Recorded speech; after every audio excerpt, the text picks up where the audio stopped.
এই রমজান মাস রাসূল তাকা দেখে সব মুসল্লিরা রোজা, কেউ পানি খেয়ে রোজা আছে, কেউ মুসলমান দুনিয়ার মধ্যে কেউ হয়তো একটা খুরমা খেয়ে রোজা আছে, কেউ অনাহারে রোজা আছে, তবু রোজাগুলো ভাঙ্গে না।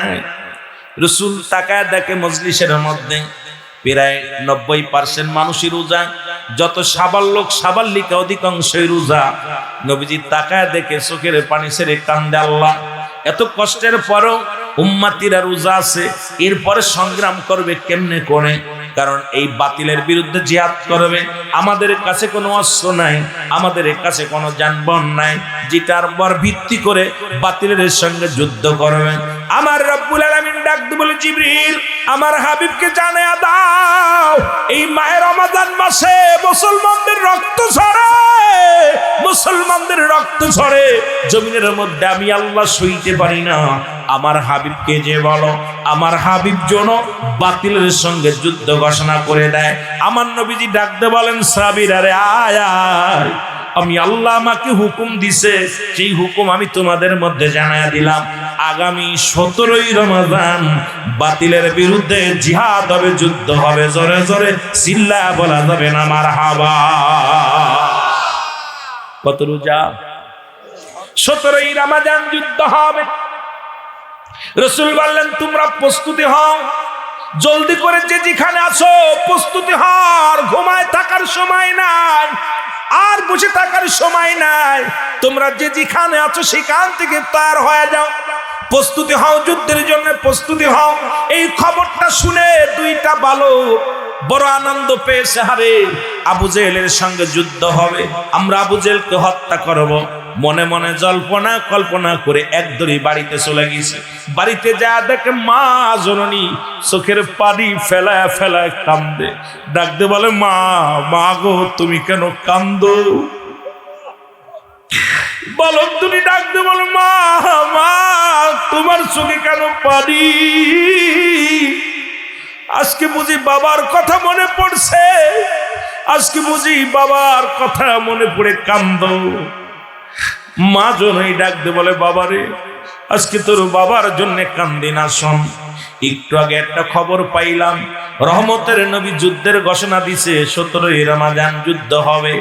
এই যুদ্ধের ময়দানে সমস্ত মানুষ যাবে, নবীজি বলছে কোনো মেয়েরা যাইতে পারবে না, কোনো বালকেরা যাইতে পারবে না। এই কষ্ট আমার বুকের ভিতরে, এই জন্য আমি কাঁদছি। কয়, মা কেন কান্দো?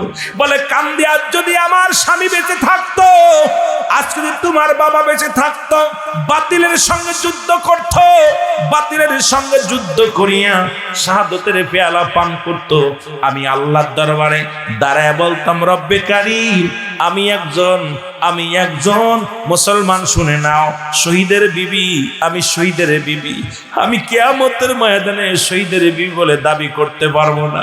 নিজেও যুদ্ধে যেতে পারলাম না, নিজেও তো যেতে পারলাম না, শহীদের বিবি হতে পারলাম না, এই কষ্ট মনের ভিতরে নিয়ে কান্দে কান্দে। কেমন মা আজকে যারা এখানে এসে চায় না আমার মারা, শোনো আমার মারা, যদি সময় পায় তোমাদেরকে নিয়েও কিছু কথা বলবো, যদিও সময় সব দিকে যাওয়া সম্ভব নয়। আমি ওই দুপুরেই বলেছিলাম, ঘন্টার পর ঘন্টা যদি আপনাদেরকে নিয়ে আলোচনা করি, আপনাদের কিছু দিতে পারবো না। কেমন মা নবী প্রেমিক মহিলা বলে, আজকে কাঁদতেছি, নিজেও যেতে পারলাম না, নিজেও শহীদ হতে পারলাম না, শহীদের বিবিও হতে পারলাম না, শহীদের মা হতে পারলাম না। বাবা তোমরা ছোট মানুষ, তোমরাও তো যুদ্ধে যেতে পারবা না, আমি শহীদের মা হতে পারলাম না, শহীদের বিবিও হতে পারলাম না, নিজেও শহীদ হতে পারলাম না। এই কষ্ট নিয়ে, মনের ভিতরে কষ্ট নিয়ে কান্দি। জোরে জোরে চিল্লা বলা যাবে না মারহাবা, আর একটু জোরে জোরে চিল্লা বলা যাবে না মারহাবা। চোখের পানি মুছে ফেলো গো মা, চোখের পানি মুছে ফেলো গো মা। ও মা, তুমি শহীদের বিবি হতে পারো নাই, নিজে শহীদ হতে পারো নাই রে মা, তুমি কিয়ামতের ময়দানে দাঁড়ায়া বলবা, আমি শহীদের মা ছিলাম, আমি শহীদের মা ছিলাম। মা কান্দের বলে, বালকের রায় আমার নবী তোমাদেরকে এলাও করবে না, তোমরা ছোট্ট মানুষ। বালক দুটি বলে মা আমরা যুদ্ধের ময়দানে যাব। মা বলে বালকেরা রে তোরা ছোট্ট মানুষ, তোদেরকে নবীজি নিবে না। বালক দুটি বলে মা আমরা ছোট, আমার আল্লাহ তো আর ছোট না, আমরা যাব যুদ্ধের ময়দানে। মা হাসি মুখে দুইটি ভাইকে দুটি মুখের মধ্যে চুমা দিলেন। চুমা দিয়ে বলে আরে আমার কলিজার টুকরা, আমি মা তোরে বিদায় দিয়ে দিলাম। তোমরা দুই ভাই যাও যুদ্ধের ময়দানে শাহাদাতের পেয়ালা পান করো। আমি কিয়ামতের ময়দানে দাঁড়ায়া বলবো আল্লাহর দরবারে আমি শহীদের মা ছিলাম, শহীদের মা ছিলাম। জোরে জোরে চিল্লায়া বলা যাবে না মারহাবা। কেমন মা চিন্তা করছেন? দুটি ভাইকে ডাক দে বলে বালক দুইটা কেমন? রাসূলের প্রেমে জীবন দিতে যাচ্ছে, মা বলতেছে বাবা তোদের বিদায় দিলাম, যা। রাসূলুল্লাহ ডাক দিলেন যুদ্ধের ময়দানে কে কে আছো মদিনার মুসলমানেরা রে, আয় আয়। বাতিলেরা হাজার সৈন্য নিয়ে মক্কা থেকে মদিনার দিকে রওনা দিলেন। আমার রাসূল বলে আয় আয়, আর দেরি করিস না। নবীজি ডাক দেওয়ার সঙ্গে সঙ্গে মদিনার আবাল বৃদ্ধ কানা খুড়া ল্যাংড়া লোলা সবগুলো রাস্তায় হাজির হয়ে গেলেন। রাসূলুল্লাহ ডাক দেওয়ার পর কানাডা খুড়াডা ল্যাংড়া লোলা সবাই রাস্তার মধ্যে হাজির হয়ে গেলেন। নবীজি চিন্তা করে হারে বালকদের যুদ্ধে নেওয়া যাবে না, কানাডারে নেওয়া যাবে না, খুড়াডারে নেওয়া যাবে না, একদম নিতে হবে তরতাজা যুবকগুলো যুদ্ধের ময়দানে নেওয়া লাগবে। রাসূল বললেন তোমরা শোনো, এক নম্বরে যারা কানা খোড়া ল্যাংড়া লুলা আছো এক নম্বরে সবাই লাইন থেকে বাইর হয়ে যাও। দুই নম্বরে যত বালক বালিকারা আছো তোমরা বালকেরা সঙ্গে সঙ্গে লাইন থেকে সরে দাঁড়াও। দুটি ভাই ডাকতে বলে ভাই রে কাম সারছে, কারণ মা তো বিদায় দিছে, মা তো অনুমতি দিছে যুদ্ধে যাওয়ার জন্য। এখন রাসূল তো বলছে বালকেরা যেতে পারবে না। বড় ভাই ডাকতে বলে ছোট ভাই রে যে কোনো মূল্যে আমাদের যুদ্ধে যেতে হবে, কারণ দুশমনের রাসূলকে হত্যা করতে হবে। আমার রাসূলের চোখের পানি যার কারণে পড়েছে রে, আমার রাসূলের চোখের পানি আমি সইতে পারি না। দুই ভাই যুক্তি করেন। ছোট ভাই বড় ভাইকে বলে রে ভাই প্রতিজ্ঞা করেছে আবু জেহেলকে হত্যা করব, যে কোনো কৌশলে যেতে হবে, যেহেতু রাসূলের কথা অমান্য করা যাবে না। রাসূল বলছে বালকেরা যেতে পারবে না। রাসূল নিজে মাপ দে, সব সৈনিক নেবে, তুমি এক জায়গা দাঁড়াও আমি এক জায়গা দাঁড়াই, দুই ভাই এক জায়গা দাঁড়ানো যাবে না। ছোট ভাই বড় ভাইকে ডাক দে কয় ভাই তুমি ওই মানুষের মাঝে যাও, ওই যে একটা পাথর দেখা যায় উঁচু পাথর, ওই পাথরের উপরে দাঁড়াইয়া মাপে ঠিক হওয়া। বড় ভাই পাথরের উপরে দাঁড়াইছে। রাসূলুল্লাহ মাপতে মাপতে যাইয়া দেখো ওই বালকটা 10 বছরের বালকটা দাঁড়ায় আছে লাইনের মধ্যে। নবী কয় বাবা তুমি এনে দাঁড়াইছো কয়? কয় হুজুর যুদ্ধে যাব। রাহমতের নবী চোখের পানি ছেড়ে ছেড়ে কান্দে, ডাক দে বলে রব্বি কারীম, এ রব্বি কারীম তুমি দয়া করো। রব্বি কারীম আজকে আমার দেশের কিছু আলেমরা আছে বলে হাত উঠানো যাবে না, ওনাদের কিতাব ফতোয়া দেওয়ান মুসলমান প্রথম খণ্ড 33 নম্বর পৃষ্ঠা মুফতি শফিক আহমেদের লেখা। যারা দেওবন্দ পড়েছেন, যারা কমি অঙ্গনের ছাত্র আছেন, যারা কমি হুজুর আছেন তারা শুনে নেন। এই কিতাবের মাধ্যমে লেখলেন 5 ওয়াক্ত নামাজ আদায় করে জিয়ারত করে সর্বহালাতে আল্লাহর দরবারে দুটি হাত উঠায় দোয়া করা উত্তম মুস্তাহাব। জোরে বলেন না সুবহানাল্লাহ। একটা দলিল যদি কোনো মায়ের পুত দিতে পারে হারাম না জায়েজ, জীবনে কোনোদিন আর ওয়াজ করব না, এই ময়দান থেকে কানে ধরে চলে যাব। কিন্তু রাসূল পাক সাল্লাল্লাহু আলাইহি ওয়াসাল্লাম দুভাবে দোয়া করতেন, একটা হলো সিধা আর একটা হলো উল্টা। কোনো ইমার্জেন্সি কোনো কিছু প্রয়োজন হলে রহমতের নবী উল্টা হাত উঠায়া দিতেন। আর আমার দেশের মৌলবীরা এখন দোয়া করতে চায় না, কারণ এই সমস্ত মৌলবীদের কপাল মন্দ। জোরে জোরে চিল্লায় বলেন ঠিক কি না? আমার ভাইরা আমার বন্ধুরা আমাদের কিতাব নয়, উনাদের কিতাব দেওয়া উনাদের কবর দেওয়া যাবে। এত পরিমাণ কিতাব আছে, এত পরিমাণ দলিল আছে, যে দলিলগুলো দিলে মোনাজাতের দলিল, জিকিরের দলিল, কিয়ামের দলিল, মিলাদের দলিল, অসংখ্য নবীজির রাসূলের সম্মান দিয়ে হাজার হাজার প্রকার দলিল আছে, যেগুলো দিতে গেলে সময় লাগবে। যদি সময় পাস তো আমরা আলোচনায় যাব। আমার ভাইরা, আমার বন্ধুরা, আমার গভীর মনোযোগ। রহমতের নবী চোখের পানি ছেড়ে কান্দে, রব্বুল আলামিন কাফের করত যদি আমার মুসলমানেরা শেষ হয়ে যায়, আমি কার কাছে দিনের দাওয়াত দিব, কার কাছে ইসলামের দাওয়াত দিব? আল্লাহ আল্লাহ গো, মাত্র 313 জন ময়দানে তো টিকবে না। এই ময়দান থেকে আমি কেমনে আমার উম্মতের বাঁচাইবো, কেমনে আমি রক্ষা করবো? আমার আল্লাহ চোখের পানি ছেড়ে রব্বুল আলামিনের দরবারে কান্দে। এমন সময় জিবরিল আমিন এসে সালাম দেয়, আসসালামু আলাইকুম ইয়া রাসূলুল্লাহ, আসসালামু আলাইকুম ইয়া হাবিবাল্লাহ, আসসালামু আলাইকুম ইয়া রাহমাতাল লিল আলামিন। নবী বলে, আলাইকুম আসসালাম জিবরিল আমিন, এই সময় তুমি কেন আসলা? কারণ ওই আর বলে, হুজুর ওই দেখেন কাফেরেরা দল বেঁধে রওনা দিয়েছে ঘোড়া নিয়ে, নবীকে এখনই আক্রমণ করবে। আমার নবী কয়, জিবরিল রে, আমি বড় আশঙ্কার মধ্যে আছি। আল্লাহ তো হুকুম দিছে, তুমি আমারে খবর দিছো, কিন্তু আমি এই 313 জন নিয়ে কেমনে দাঁড়াইবো বাতিলের সামনে? তরবারির সংখ্যা হলো 4টা, ঘোড়ার সংখ্যা হলো মাত্র 2টা। এটা আমি কেমনে নিয়ে কারে নিয়ে দাঁড়াইবো ময়দানের মধ্যে? জিবরিল আমিন বলে, ইয়া রাসূলুল্লাহ, ইয়া হাবিবাল্লাহ, চোখের পানি মুছে ফেলেন। আজকে আমি কোনো ওহী নিয়ে আসি নাই। আপনি তাকায়া দেখেন, আপনি আমার সঙ্গে 3000 সৈন্য নিয়ে রব্বুল আলামিন আমাকে পাঠায়া দিছে।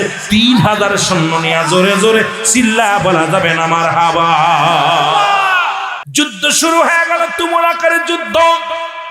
এই যুদ্ধে 70 জন কাফের দুনিয়া থেকে বিদায় হয়ে গেল, মৃত্যুবরণ করলো। 70 জন বন্দী হলো। মুসলমানদের 14 জন শাহাদাতের পেয়ালা পান করলো। রাসূলের সৈন্য ওই যে 2টা বালক শুধু যুদ্ধের ময়দান দিয়া দৌড়ে আর ডাক দে, বলো ভাই তোমরা আবু জেহেল রে চেনোনি? তোমরা আবু জেহেল কই একটু দেখায় দাও। লোকজন বলে, আবু জেহেল রে কি করবি? কয়, হত্যা করবো। আবু জেহেল কই? আবু জেহেল কই? পাগলের মতো ছুটতেছিলেন। আবু জেহেল কই? এক লোক বলে, বালক তোমরা ছোট্ট মানুষ, কারণ যুদ্ধের ময়দান দিয়া ঘোড়া দৌড়ই, ঘোড়ার পায়ের নিচে পড়ে আছে 8 বছর 10 বছরের বালক, ছোট্ট ছোট্ট 2টি ভাই দৌড়াইতেছে পুরো ময়দান দিয়া। বলে, ওই দেখো আবু জেহেল ওই ঘোড়ার পরে বসে আছে। 2 ভাই দৌড়াইয়া চলে গেছে তরবারি নিয়ে।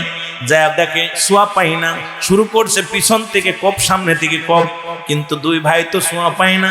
আবু জেহেলের ঘোড়াটা সবচেয়ে বড়, আবু জেহেল উঁচু লম্বা অনেক বড়, সোয়া পায় না।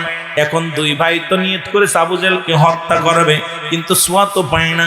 এই 2 ভাই, ছোট ভাই ডাক দে কয়, বড় ভাই আমি তোমার অনুরোধ করি, তুমি সামনে দাঁড়ায় আবু জেহেলের ঘোড়ার পা কেটে দাও। ঘোড়া যদি পড়ে যায় জমিনের মধ্যে, যেই পড়ে যাবে, আর আমি পিছন থেকে কোপ ছেড়ে দিব। মুসলমান 2 ভাই কত বুদ্ধি। এবার বড় ভাই যখন ওই আবু জেহেলের ঘোড়ার পায়ের মধ্যে কোপ লাগাইছে, সঙ্গে সঙ্গে ঘোড়াটা পড়ে গেছে। পিছন থেকে ছোট ভাই একদম ছেড়ে দিছে। আর এইটা দেখিয়ে মুসলমান আবু জেহেলের ছেলে, ও মুসলমান শুনে নাও আকরামা, এ মুসলমান উনি কি করলেন? উনি পিছন থেকে এসে ছোট ভাইয়ের হাতের মধ্যে একটা কোপ লাগা দিছে। ছোট ভাইয়ের হাতটা মুসলমান সামান্য একটু বেঁধে আছে, চামড়ার মধ্যে বেঁধে আছে। এই ডান হাতের তরবারিটা বাম হাতের মধ্যে নিয়ে আবু জেহেলের পায়ের মধ্যে কোপ শুরু করছে।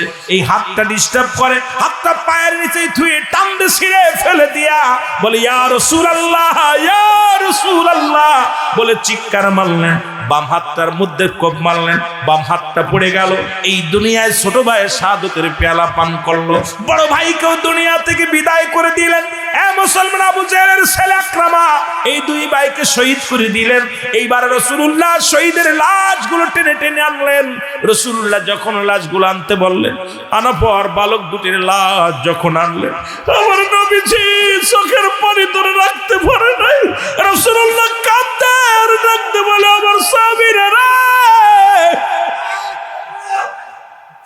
তোমরা তাকায় দেখো, তোমরা তাকায় দেখো, আমার বালক 2টি আজকে জীবন দিয়ে প্রমাণ করে দিয়ে গেছে এই পৃথিবীর মধ্যে জীবনের চাইতে নবীর দাম বেশি, আমার নবীর দাম বেশি, এই পৃথিবীর চাইতেই নবীর বেশি দাম। রাসূলুল্লাহ কান্দে, হাউমাউ করে কান্দে, পুরা বদরের প্রান্তরে সাহাবীরা কান্দে। আমার নবীজি বলে, সাহাবীরা রে,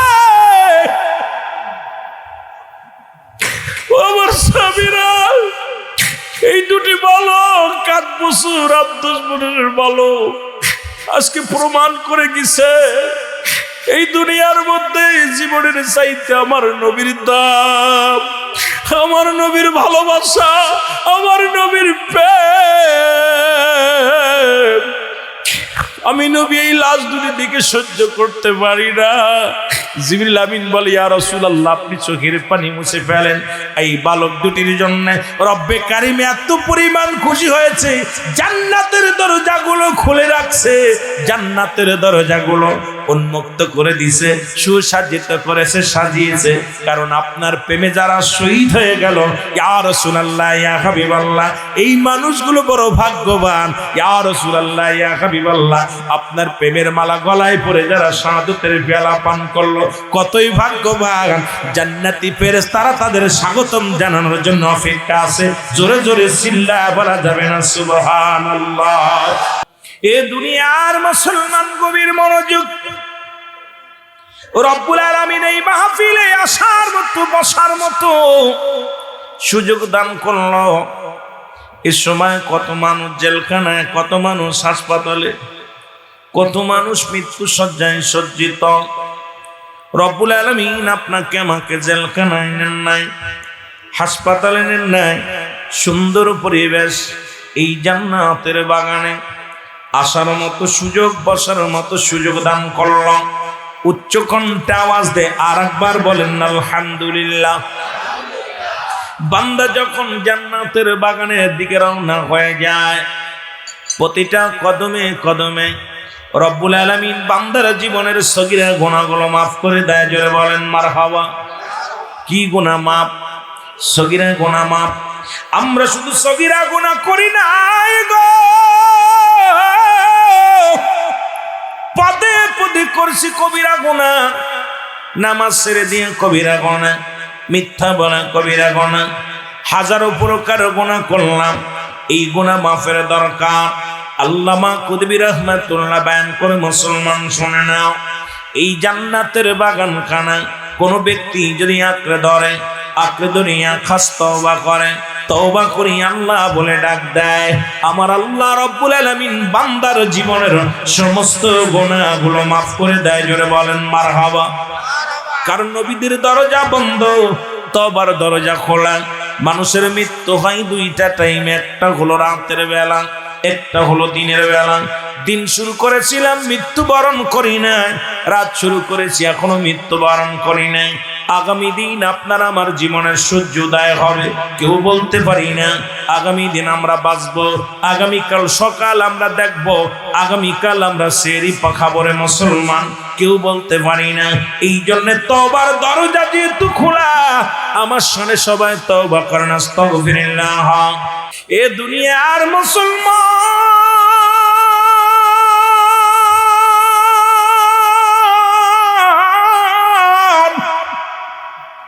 নবী লাগবে কবরে, নবী লাগবে মিজানে, নবী লাগবে ফুলসিরাতে, নবী লাগবে ইয়াউমাল কিয়ামতের ময়দানে।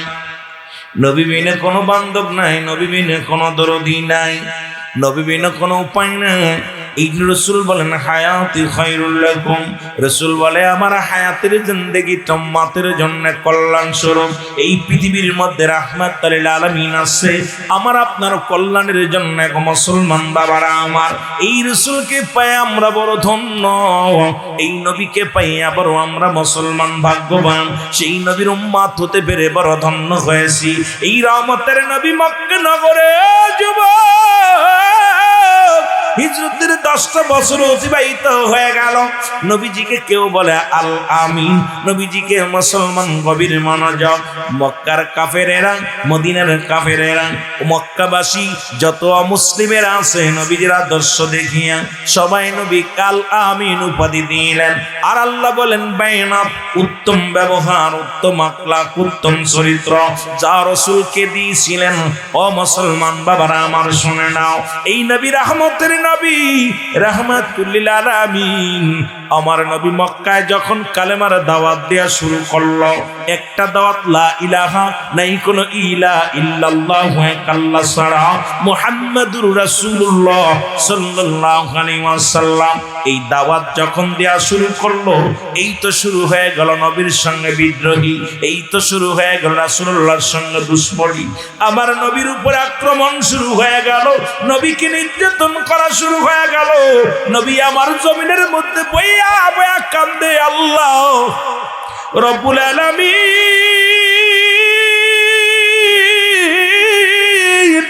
আমার আল্লাহ, ও আমার আল্লাহ, আমি মক্কাবাসীর কাছে কালেমার দাওয়াত দিই গো, আমার কি অপরাধ, আমি কি অপরাধ করলাম? এমন অপরাধ করলেন নবীজির 9 জন চাচা, এর মধ্যে ঈমান আনলেন 2 জন, বাকি 7 জনই রাসূলুল্লাহর সঙ্গে বিরোধিতা করলেন। মুসলমান 2 জন ইমানদার, একজনের নাম হযরতে আমিরে হামজা, আর একজনের নাম আব্বাস। 7 জনই রাসূলুল্লাহর সঙ্গে দুশমনী করলেন। অপরাধ হলো নবী কালেমার দাওয়াত দেন, লা ইলাহা, নাই কোন ইলা ইল্লাল্লাহু কাল্লা ছাড়া মুহাম্মাদুর রাসূলুল্লাহ সাল্লাল্লাহু আলাইহি ওয়াসাল্লাম।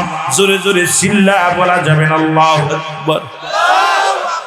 রাসূলুল্লাহর এই কালেমা শুধু আমার নবীর নাই গো, এই কালেমা আদম নবীর, এই কালেমা আদম আলাইহিস সালাম বলেছে লা ইলাহা ইল্লাল্লাহ, আদম শফিউল্লাহ, লা ইলাহা ইল্লাল্লাহ ইব্রাহিম খলিলুল্লাহ, লা ইলাহা ইল্লাল্লাহ মূসা কালিমুল্লাহ, লা ইলাহা ইল্লাল্লাহ ঈসা রূহুল্লাহ। আর আমার নবী বলে মুহাম্মাদুর রাসূলুল্লাহ সাল্লাল্লাহু আলাইহি ওয়াসাল্লাম। জোরে জোরে চিল্লায়া বলা যাবে না মারহাবা। রহমতের নবী রাহমাতুল লিল আলামিন কান্দারে, ও যুবক দিলের কান্ডা লাগা শুনে নাও, নবী আমার চোখের পানি ছিঁড়ে কান্দে। জিবরিল আমিনকে আমার আল্লাহ ডাক দেখায়, জিবরিল তাড়াতাড়ি যাও, ওই মদিনার মনোয়ারায় যাও, আমার হাবিবকে যে বলো আমার নবী যেন আর মক্কায় নয় মদিনায় চলে যায়। মদিনার মানুষগুলো অপেক্ষা আছে কালেমা নেওয়ার জন্য, মদিনার মানুষগুলো অপেক্ষা আছে রাসূলকে দেখার জন্য, মদিনার মানুষগুলো সোনারী পুরুষ সবাই পাগলের মতো অপেক্ষা করে নূর নবীজির জন্য। যাও জিবরিল যাও, আমার হাবিবকে যে সালাম দিয়ে জানিয়ে দাও। জিবরিল আমিন সালাম দেয়, আসসালামু আলাইকুম ইয়া রাসূলুল্লাহ, ইয়া হাবিবাল্লাহ, নবী গো।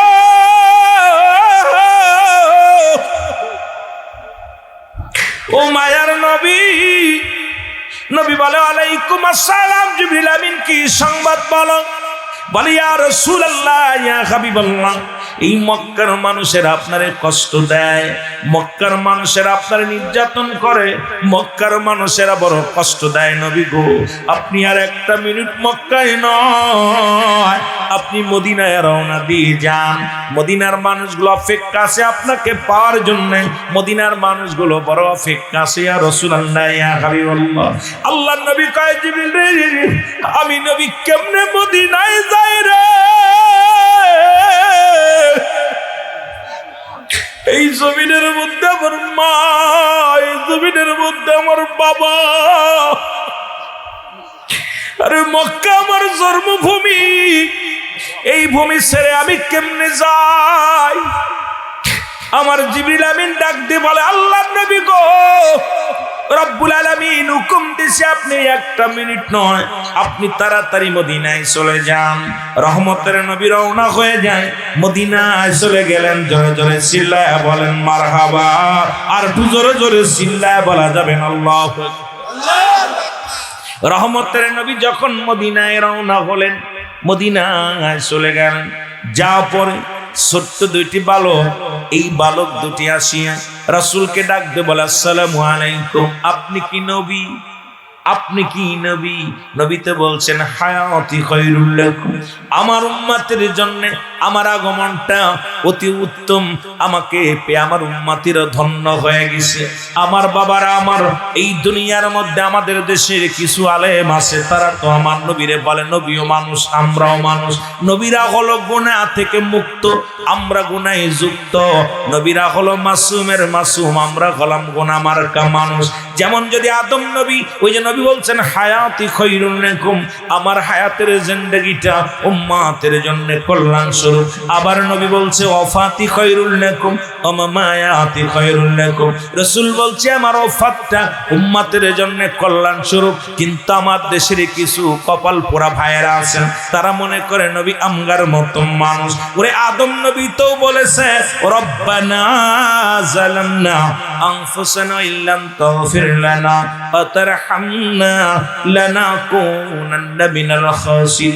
আদম কয় রব্বানা যালামনা, আমার রব আমি জালিমদের অন্তর্ভুক্ত হয়ে গেছি।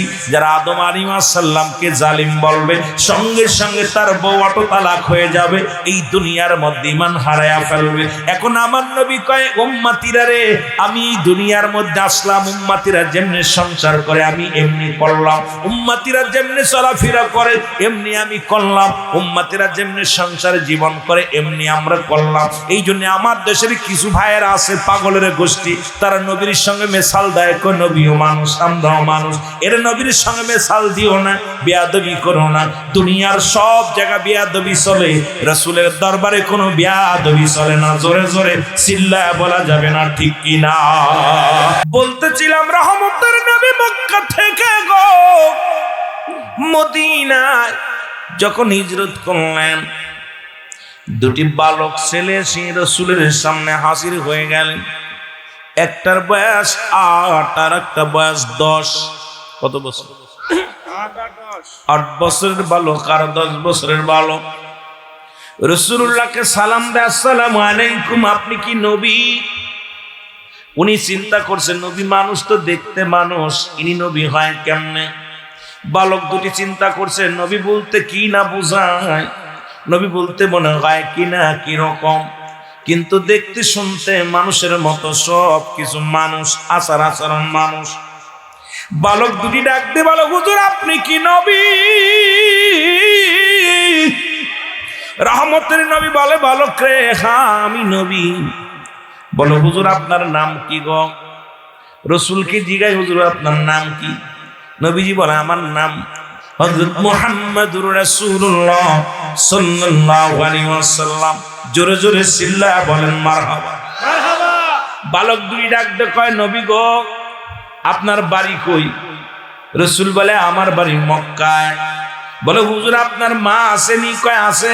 বাবা আসেনি? আছে। দুজনই দুনিয়া থেকে বিদায় হয়ে গেছে, দুনিয়ার মায়া ছেড়ে চলে গেছে। আল্লাহ নবী ডাক দি যখন মা বাবার কথা শুনছে রে, রাসূলের চোখে পানি। আমার নবী ডাক দি কয়, বালকেরা রে আয় আমার বুকে আয়। রহমতের নবী বুকের মধ্যে নিয়া, রহমতের নবী বুকের মধ্যে নিয়া বালক দুটির চুমা দেয়, বলো বালকের রে, ও বালকের আয়। আমি নবী এত এতিম, এত বড় এতিম, যখন আমি মায়ের গর্ভে 6 মাস, বাবা দুনিয়া থেকে বিদায়, যখন আমি বা দুনিয়ার মধ্যে বয়স যখন 6 বছর, মা চির বিদায়। এই দুনিয়ার মধ্যে আমার মতো এতিম কেউ নাই, আমার মতো এতিম আর কেউ নাই। আল্লাহ নবী বালক দুটির বুকের ভিতরে নিয়ে সুমা দিলেন। বালকেরা বলে, ইয়া রাসূলুল্লাহ ইয়া হাবিবাল্লাহ, তাহলে তো আপনি বড় এতিম। আমার নবী কয়, বালকের আরে তোমার বাড়ি কোথায়? কয় মদিনায়। তোমার আব্বা মা কি জীবিত আছে? কয় হুজুর না, আমার বাবা দুনিয়া থেকে বিদায় হয়ে গেছে। আমার আব্বা জান মুসলমান, শুনে নাও গভীর মনোযোগ, এই দুনিয়ার মধ্যে আমার বাবা নাই, মা জীবিত আছে। নবী আপনি কেন মক্কা থেকে মদিনায় আসলেন? রসুল আমি মক্কা থেকে মদিনায় আসলাম কালেমার দাওয়াত নিয়ে। কয় হুজুর সেটা আবার কি? বলে সেটা হলো লা ইলাহা ইল্লাল্লাহু, ইসলামের দাওয়াত নিয়ে। বালক দুটি বলে হুজুর মদিনায় মক্কায় কি কোনো মানুষ নাই? আপনি মদিনায় কেন আসলেন? মদিনায় কেন আসলেন? মদিনায় মানুষের দাওয়াত দিবেন, মক্কায় কি কোনো মানুষ নাই? আমার নবী চোখের পানিগুলো ছেড়ে দিয়ে বলে বালকেরা রে, মক্কার মানুষের আমারে বড় কষ্ট দিছে, মক্কার মানুষের আমারে নির্যাতন করেছে, মক্কার মানুষের আমারে আঘাত করেছে। আমি নবী জর্জরিত হয়েছি, কষ্ট পাইয়া মক্কা থেকে মদিনায় চলে আসি। আল্লাহ নবীর কথা শুনে বালক দুটি কান্দার বলে নবী গো, যারা দেখলে কলিজাটা ঠান্ডা হয়ে যায়, যাকে দেখলে ভিতরটা ঠান্ডা হয়ে যায়, এই মানুষটা তো বড় এতিম। যে মানুষটা এত বড় এতিম, সেই মানুষটাকে কেমনে মারলো মক্কার মানুষেরা? মক্কার মানুষের দিলে কি কোনো মায়া নাই? মক্কার মানুষের দিলে কি কোনো মায়া নাই? অন্তরে কি কোনো মায়া নাই? আমার নবী কয় বালকেরা আয়, আমার বুকের মধ্যে আয়।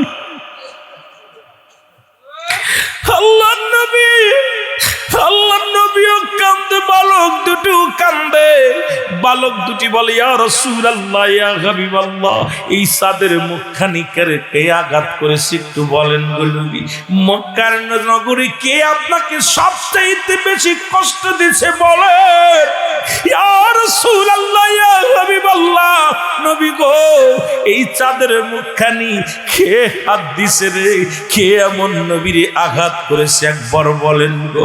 আমার নবী কাদো কাদো সুরে ডাকতে বলে বালকের রে, মক্কার মানুষের যন্ত্রণায়, মক্কার মানুষের কষ্টে আমি নবী মদিনায় আসলাম। বলে হুজুর কে সবচেয়ে বেশি কষ্ট দিচ্ছে একটু বলেন না? আমার নবী কয় ওই মক্কা নগরে বাস করে দূর সম্পর্কে আমার এক চাচা, নাম তার আবু জেহেল, সে আমারে সবচাইতে বেশি কষ্ট দিছে। 8 বছরের বালক দুটি, 10 বছরের বালক দুটি হাতে হাত রাখিয়া ডাকতে বলে ইয়া রাসূলুল্লাহ, ইয়া হাবিবাল্লাহ, নবী গো যদি কোনদিন মদিনায় যেতে, মক্কায় যেতে পারি, আর যদি কোনদিন আবু জেহেলকে দেখতে পারি, আমরা দুই ভাই তাকে হত্যা করব। জোরে জোরে চিল্লায় বলা যাবে না মারহাবা? আরো জোরে জোরে চিল্লায় বলা যাবে না মারহাবা? আল্লাহর নামে হইয়া যাও কুরবান, আল্লাহু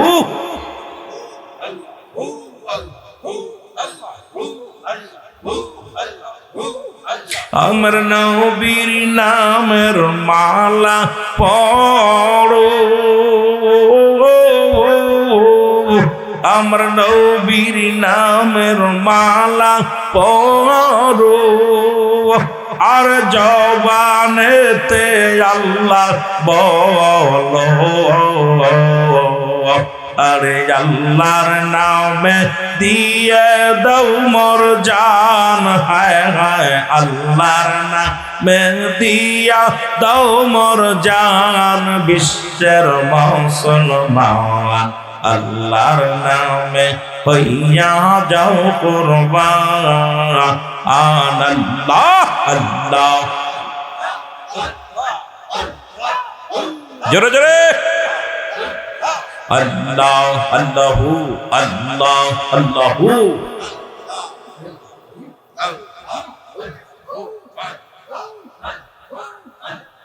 আউয়ালে আখির নবী, হায়র জাহের বাতিনে নবী গো, আর নবী লাগবে নিদানের বেলায়, বিশ্বের মুসলমান নবীর নামে হইয়া যাও কুরবান, তোমরা নবীর নামে হইয়া যাও কুরবান, বিশ্বের মুসলমান আল্লাহু।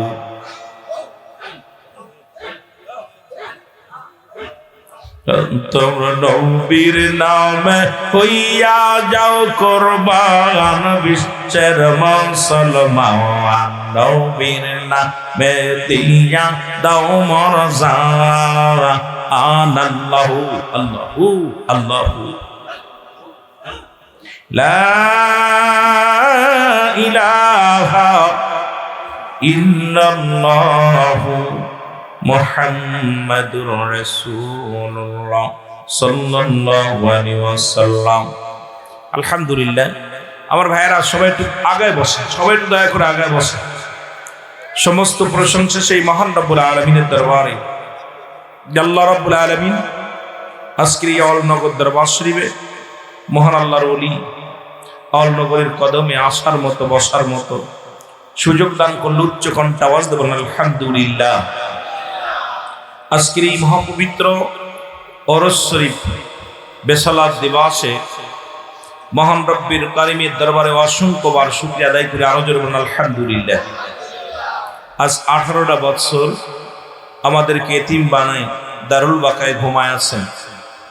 দারুল বাকায় ঘুমায় আছেন সেই মহান অলি, মহান বান্ধব, মহান দরদি বান্ধবের পুত পবিত্র কদম মোবারকে হাজারো বার কদম বসি এবং সালাম জানান আজকের মাহফিলের সম্মানিত সভাপতি সাহেব, আজকের মাহফিলের সম্মানিত যিনি এই দরবার শরীফ পরিচালনা করতেছেন, আউলাদে রাসূল, আউলাদে ওলি, যিনি আপনাদের সুপরিচিত মানুষ, তার আহলে বায়ত, তার কলিজার টুকরা সন্তান আলনগরীর জনাব হযরত মাওলানা আব্দুল কাদের জিলানী রাহমাতুল্লাহ আলাইহি আওয়াল নগরী সাহেব, অন্যান্য ওলামা একরাম, মুসলিম ইমাম সাহেব, মুসল্লিগণ, সম্মানিত খতিব সাহেব, অত্র দরবার শরীফের সম্মানিত মুরব্বি একরাম, আশেকান, জাকিরান, ধর্মপ্রাণ মুসলমান ভাই বন্ধুগণ, পর্দারের মা ও বোনেরা, আবারও আপনাদেরকে সালাম জানাই। আসসালামু আলাইকুম ওয়া রাহমাতুল্লাহি ওয়া বারাকাতুহু। আমি আজকে দুপুরে আলোচনা করতে যে অনেক তরিকাতের কিছু কথা বলেছিলাম, অনেকে ছিলেন অনেকে ছিলেন না। তরিকাতের 1 নম্বরই হলো আদব। আদব, বুদ্ধি, মহব্বত, সাহস, ইসলাম, ইমান, এহসান, কালেমা, নামাজ, রোজা, হজ, যাকাত, শরিয়াত, তরিকত, হাকিকত, মারিফাত। খুব খেয়াল করবেন, তরিকাতের প্ল্যাটফর্ম হলো, আগে হলো আদব। আগে কি জোরে বলেন? আদব, তারপরে কি? বুদ্ধি। আদব, বুদ্ধি, তারপরে কি? মহব্বত, তারপরে কি? মহব্বত, তারপরে কি? সাহস। কয়টা? জোরে বলেন কি কি? জাকের ভাইরা খুব খেয়াল, আদব, বুদ্ধি, মহব্বত, সাহস, এই 4টা জিনিস তরিকা পালন করতে গেলে, তরিকা নিতে লাগলে লাগে। 1 নম্বরে হলো আদব। 1 নম্বরে কি? আদব। দরবারে আসবো, আদব শিখতে হবে। পীরের দরবারে 12 বছর গোলামি করলে কিছু আদব ভিতরে আসে, মানুষত্ব আসে। আর 12 বছর গোলামি করলে আপনার মানুষের রূপ ফিরে পায়। 36 বছর গোলামি করার পর কিছু পাওয়া যায়। এই জন্য আমি আসার পর দেখছি যে সমস্ত জাকের ভাইয়েরা আপনারা আসছেন, আপনাদের ভিতরে আদবের গড়খেলাপ অনেকে আছে। সেটা হলো পীরের দরবারটা সুরমা বলতে হবে। এই দরবারের মাটি, ধুলাবালি মুরিদের জন্য সুরমা। মুরিদের জন্য কি? কাদের জন্য? যারা মুরিদ হয়েছেন, যারা নতুন, আপনাদের আদব দেখে নতুন যারা আসছে, তারা এখান থেকে বায়াত গ্রহণ করবে, তারা এই দরবারের প্রতি শ্রদ্ধা, ভালোবাসা অর্জন করবে। তা পুরন জাকেরা যদি আপনারা এলোমেলো ঘোরাফেরা করেন এবং আপনার নিশার মধ্যে আসেন অনেকেই, এটা খুবই দুঃখজনক। এগুলো দরবার শরীফের আশেপাশে, যদিও এই সুন্দর দরবার, ফুলের বাগান, একটা বাগান নষ্ট করার জন্য একটা বুতুম ফেঁসাই যথেষ্ট, ঠিক কি না? সবাই তো আপনাদের ভাই না। কিছু কিছু ভাইয়েরা আছেন যারা আপনারা দয়া করে আশপাশে যারা বিড়ি পান করতেছেন, দয়া করে এগুলো বন্ধ করতে হবে। 2 নম্বর হলো, আমি অত্যন্ত ভালো লাগছে মেয়েদের জন্য আলাদা সুব্যবস্থা, অত্যন্ত সুন্দর পরিবেশ, যেখানে কোনো পুরুষের সমাগম নাই। মেয়েদের জন্য সুন্দর পরিবেশ, পুরুষের জন্য সুন্দর পরিবেশ। এরপরেও যদি আপনি এই দরবার শরীফে কলঙ্কিত করতে চান, আপনার নিজের তাকবীরে পোকা লাগবে। জোরে বলেন ঠিক কিনা? আরো জোরে বলেন ঠিক কিনা? আওয়ালনগরের দরবার শরীফের একটা শরিয়াতে পায়বান্দা দরবার। এই দরবার শরীফে রসুলের প্রেম, আল্লাহর গোলামিত্ব, কোন পীরের গোলামিত্ব নয়, আল্লাহর গোলামিত্ব। রাসূলের মহব্বত অন্তরে ধারণ করে আশিকরা আসছে। এই বাগান থেকে যেন আমরা নিরাশ হয়ে বাড়ি না ফিরি। জোরে বলেন ঠিক কিনা? আরো জোরে বলেন ঠিক কিনা? সুতরাং যারা আসছেন কমিটির ভাইয়েরা, আপনারা যারা বাইরে ঘোরাফেরা করে তাদেরকে ভিতরে পাঠিয়ে দিবেন। আশপাশে যারা ঘোরাঘুরি করতেছেন তাদেরকে ভিতরে পাঠিয়ে দিবেন। ভিতরে বাড়ির যে আমার মা বোনেরা যারা আসছেন, জাকের বোনেরা, আপনারাও নিজেরা বসবেন, আর এক বোনকে বসার সুযোগ করে দিবেন। যারা পুরন জাকের আছেন তারা হুজুরের ওসিয়াত জানেন, নসিয়াত জানেন, নতুনরা তো জানে না উনি কিভাবে চলতেন, কিভাবে কথা বলতেন, কিভাবে খাইতেন, কিভাবে ঘুমাইতেন, এগুলো আপনারা ট্রেনিং প্রাপ্ত। তার সফর সঙ্গী যারা আছে তারা কিন্তু এগুলো ভুক্তভোগী। যারা বলেন ঠিক কিনা? সুতরাং আপনারা আদবে আউলিয়া বিয়াদবে দেউলিয়া, আদবে আউলিয়া বিয়াদবে দেউলিয়া, এই জন্য আমরা যেন বিয়াদবি না করি, আদব প্রদর্শন করি। জোরে বলেন আমিন। আরো জোরে বলেন আমিন। খেয়াল রাখা লাগবে। এরপর বলতেছিলাম শরিয়াত, তরিকত, হাকিকত, মারিফত, আগুন, পানি, মাটি, বাতাস, ইসলাম, ঈমান, ইহসান, কথাগুলো আপনার দেহের ভিতরে যেগুলো প্রতিটা মানুষের দেহে 6 লতিফা, এই লতিফার কার কোথায় বাড়ি এগুলো আমাদের জানতে হবে, বুঝতে হবে। এই লতিফা জিন্দা করতে হবে। এই জন্যে মহান একটা বিদ্যালয়, সেটা হলো আল্লাহর ওলিদের দপ্তর। জোরে বলেন ঠিক কিনা? আর একটু জোরে বলেন ঠিক কিনা?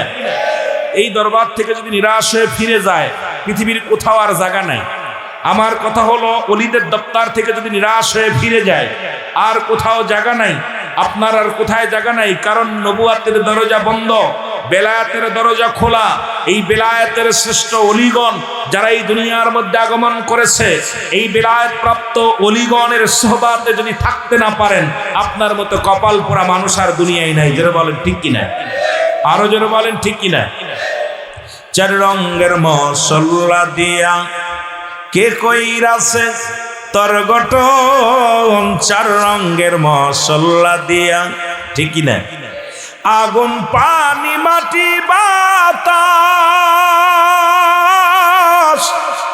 এক যুগেতে কইরা প্রকাশ। আরে দেখলি না তুই নয়ন মেলে, কোন জায়গা তোর মহাজন, 4 রঙের মশলা দিয়া, ঠিক কিনা? কয় রঙের? কয়টা? 4 রঙের মশলা দিয়া কে কইরাছে তোর গঠন, 4 রঙের মশলা দিয়া। চক্ষু দিল দেখিবারে, কর্ণ দিল শুনিবারে, তোমার পাও দিল চলিবারে, তবু অন্ধ রইলি কি কারণ, 4 রঙের মশলা দিয়া। আর 4 রঙের মশলা দিয়া কে কইরাছে তোর গঠন, 4 রঙের মশলা দিয়া, ঠিক কিনা? আগুন, পানি, মাটি, বাতাস, এই 4টা জিনিস মিশ্রিত করে আপনাকে আমাকে বানাইলেন। আর এই সৃষ্টির রহস্য, সৃষ্টি জগতের রহস্যটা যখন আপনি পড়বেন খুব মজা লাগবে। এই মানব সৃষ্টির ইতিহাস, পৃথিবী সৃষ্টির ইতিহাস, সব কিছু এত মজা পাবেন। আল্লাহ আমাদের বুঝার তৌফিক দান করুন। সকলে বলুন আমিন। মহব্বতের সঙ্গে দুরূদ শরীফ পড়ুন। আল্লাহুম্মা মেহেদি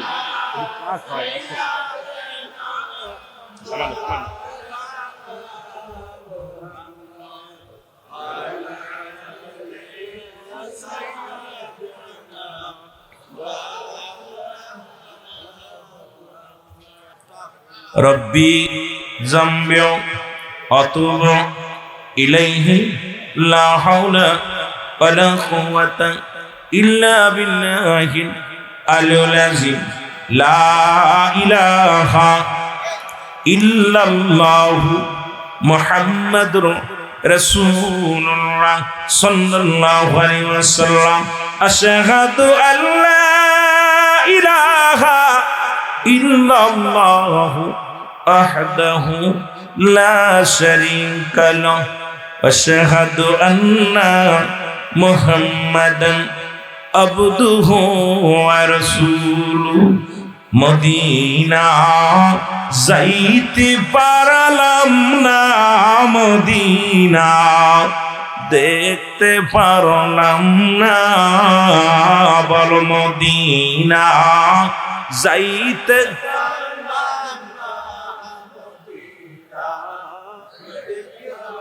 আরো জোরে জোরে বলেন মদিনা যাইতে পারলাম না মদিনা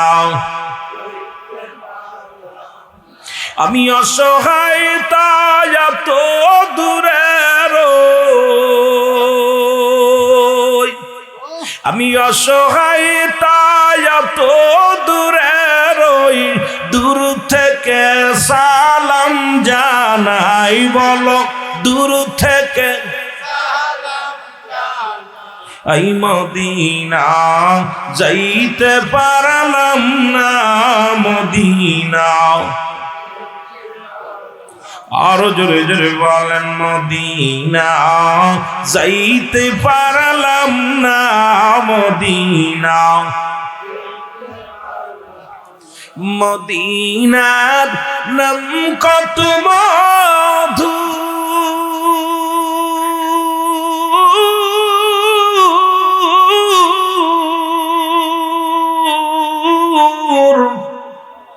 মদিনা আর যে কত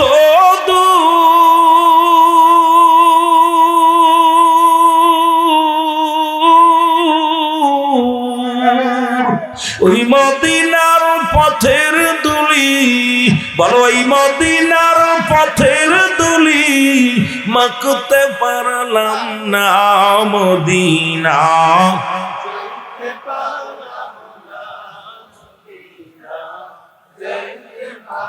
আরো জোরে জোরে বলেন মদিনা যাইতে পারলাম না মদিনা আমি অসহায় তাই এত দূরে রই আমি অসহায় তাই এত দূরে রই শুধুই সালাম জানাই বলো শুধুই নাই মদিনা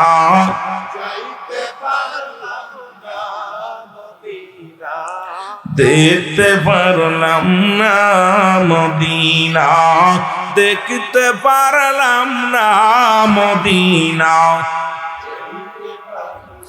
মদিনার নাম কত সুন্দর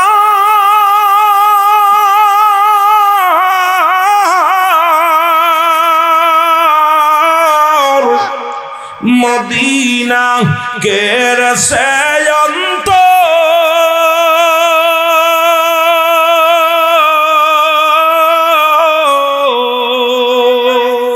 ইয়াওয়াল নগরবাসীর সালাম খানি ইয়াওয়াল নগরবাসীর সালাম খানি পৌঁছাই দিয়া মদিনায় বলো মদিনা যাইতে পারলাম না মদিনা মহব্বতে চিল্লা বলেন মদিনা যাইতে পারলাম না মদিনা মহব্বতের সঙ্গে দুরূদ শরীফ পড়েন আল্লাহুম্মা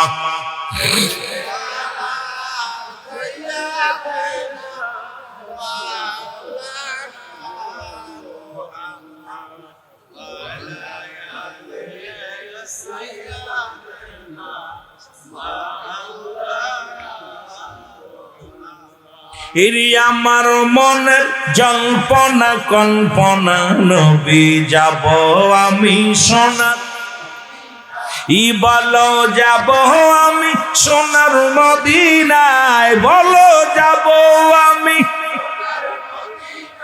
এরি আমার মনের জল্পনা কল্পনা নবী যাব আমি সোনার আওয়াজ দে মদিনায় যেতে চান কি চান না এ আল্লাহর ওলির মুরিদানরা জোরে বলেন যাব আমি সোনার মদিনায় বলো যাব আমি আমার মনের জল্পনা কল্পনা নবী যাব আমি সোনা ই বলো যাব আমি না যাব আমি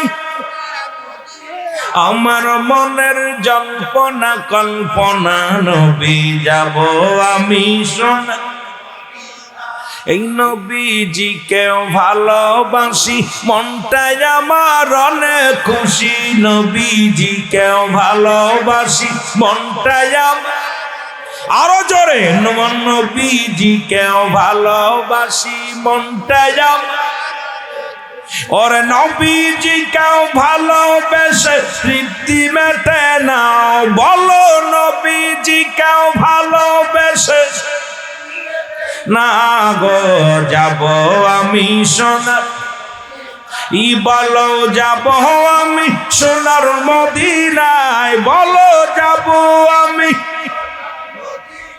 আমার মনের জল্পনা কল্পনা নবী যাব আমি সোনার এই নবীর প্রেমে এত জাদু ডাকিলে মনে হয় মধু নবীর প্রেমে এত জাদু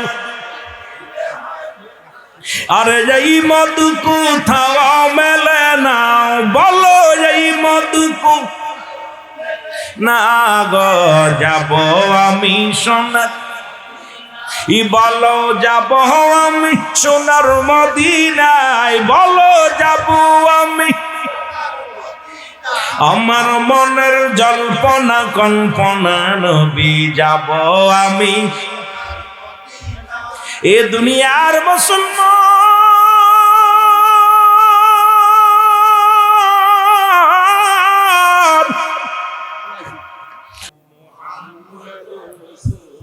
সাল্লাল্লাহু আলাইহি ওয়াসাল্লাম মদিনা যাইতে পারলাম না মদিনা দেখতে পারলাম না বলেন মদিনা আয় হায় জোরে মদিনা আমি অসহায় তাই এত দূরে রই আমি অসহায় তাই এত দূরে রই দূর থেকে সালাম জানাই বলো নাই মদিনা যাইতে পারলাম না মদিনা একটু মহব্বতে চিল্লায় চিল্লায় বলেন মদিনা যাইতে পারলাম না মদিনা মদিনার নাম কত মধু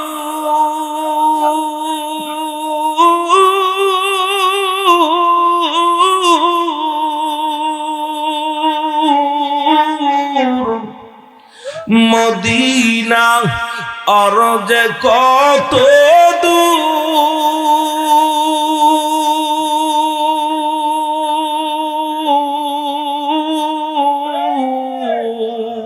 ওই মদিনার পথের দুলি বলো ওই মদিনার পথের দুলি মাকুতে পারলাম না মদিনা আয় হায় জোরে মদিনা দেখতে পারলাম না মদিনা ও নবীজির দিদার পাইলাম না নবীজির দিদার পাইলাম না মদিনা আমি অসহায় তাই এত দূরে রই আমি অসহায় তাই এত দূরে রই দূর থেকে সালাম জানাই বলো মদিনা যাইতে পারলাম না মদিনা এ দুনিয়ার মুসলমান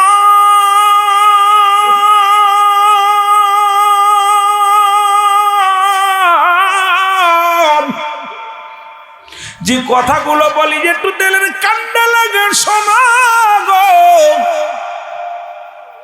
নবীজি বালক দুটি বলে হুজুর হুজুর মক্কা থেকে কেন মদিনে আসলেন গো?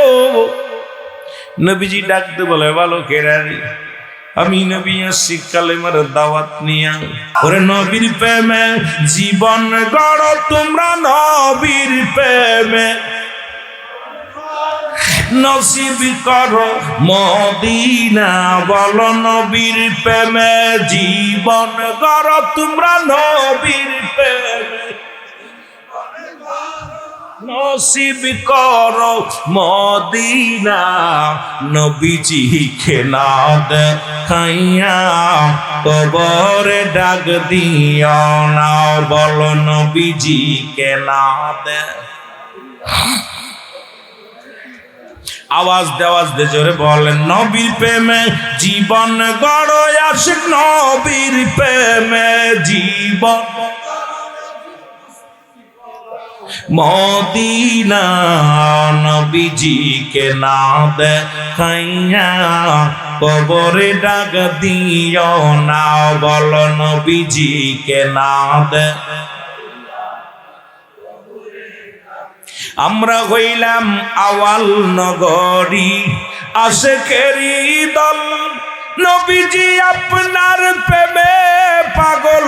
একবার দেখা দেন নবী গো, একবার দেখা দেন। ওলি আল্লাহর কদমেতে, ওলি আল্লাহর কদমেতে পাগল হইলাম আশিকের দল। নবীজি কে না দে। আরো জোরে জোরে বলেন, নবীজি কে না দে। ওরে নবীর প্রেমে জীবন গড়ো আশিক, নবীর প্রেমে নসিব করো মদিনা। নবীজি কে না দে। আসবে যেদিন কবরের দিন, নবী আমায় ভুলো না। তুমি বিনা ওই রাতিনে কেউ তো বন্ধু হবে না। আসবে যেদিন কবরের দিন, রসুল আমায় ভুইলেন না। কঠিন দিনে নূর নবীজি আপনি বিনে কেউ আপন হইবে না। তাই আশিকের মনের মিনতি, আশিকের মনের মিনতি দূরে ফেলে দিও না। আশিকের মনের মিনতি দূরে ফেলে দিও না। নবীজি কে না দে। আরো জোরে জোরে বলেন, নবীজি কে না দে। নবীর প্রেমে জীবন গড়ো তোমরা, নবীর প্রেমে নসিব করো মদিনা। নবীজি কে না দেখাইয়া কবরে ডাক দিও না। আল্লাহ নবীজি কে না দে।